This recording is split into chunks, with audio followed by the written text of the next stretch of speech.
6 August 1945 সাল, সকাল 8টা। Hiroshima শহর তখন ধীরে ধীরে জেগে উঠছে। শিশুরা স্কুলে যাওয়ার প্রস্তুতি নিচ্ছে, কেউ বাজারে যাচ্ছে। তখনও কেউ জানত না ইতিহাসের সবচেয়ে ভয়ানক দিনটি শুরু হয়ে গেছে। সেই সকালে নীল আকাশে উড়ছিল একটি মার্কিন যুদ্ধ বিমান, এনোলা গে B-29। তার পেটের ভিতর লুকানো ছিল এক ভয়ানক অস্ত্র, মানব ইতিহাসের প্রথম পারমাণবিক বোমা, লিটল বয়। 1945 সালের 6 আগস্ট হিরোশিমা শহরে যখন প্রথম বোমাটি ফেলা হয়, সেই সময় একটি ব্যবসায়িক সফরে শহরটিতে অবস্থান করছিলেন 29 বছর বয়সী নৌ-প্রকৌশলী ইয়ামাগুচি। 3 মাসের ওই সফরের মধ্যে 6 আগস্ট ছিল তার শেষ দিন, তাই হিরোশিমা ছেড়ে যাওয়ার প্রস্তুতি নিচ্ছিলেন তিনি।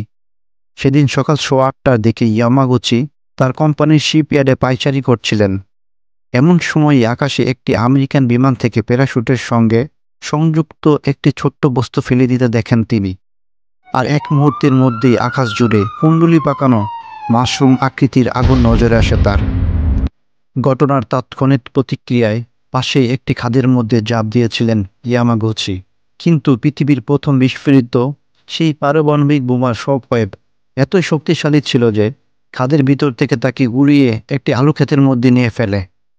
জ্ঞান ফেরার পর ইয়ামাগুচি দেখতে পান চারপাশ অন্ধকার হয়ে আছে, এমনকি সকালের সূর্যটাও আর দেখা যাচ্ছে না। তার মুখমণ্ডল ও বাহু মারাত্মকভাবে পুড়ে গিয়েছিল এবং দুটো কানের পর্দায় ফেটে গিয়েছিল। অন্ধকারের মধ্যে আহত শরীর নিয়ে সহকর্মীদের খুঁজে বেড়াচ্ছিলেন ইয়ামাগুচি। পরবর্তীতে আঘাতে ক্ষতবিক্ষত ইয়ামাগুচি বাড়ির উদ্দেশ্যে রওনা হন। তার বাড়ি ছিল নাগাসাকিতে।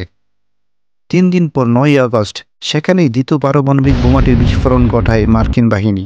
হিরোশিমা থেকে ইয়ামাগুচি নাগাসাকিতে পৌঁছান 8 আগস্ট। তার ক্ষত এতটাই গুরুতর ছিল যে পরিবারের সদস্যরা তাকে চিনতেই পারছিলেন না। পরের দিন অর্থাৎ 9 আগস্ট আহত অবস্থায় নিজের অফিসে যান ইয়ামাগুচি। সকাল থেকে তাকে হিরোশিমায় কী ঘটেছিল সেই বিষয়ে একটি প্রতিবেদন করতে বলা হয়।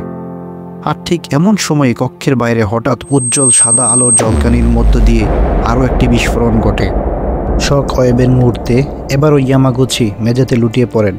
শকওয়েভে জানালার কাঁচগুলো চূর্ণ বিচূর্ণ হয়ে বাতাসে উড়ে যায়, এমনকি ইয়ামাগুচির শরীরের ব্যান্ডেজগুলো পর্যন্ত উড়িয়ে নিয়ে যায়। পরপর 2বার পারমাণবিক বোমার রেডিয়েশনের প্রভাবে ক্যান্সারে আক্রান্ত হয়েছিলেন ইয়ামাগুচি। তবে ক্যান্সার নিয়েও তিনি দীর্ঘদিন বেঁচে ছিলেন।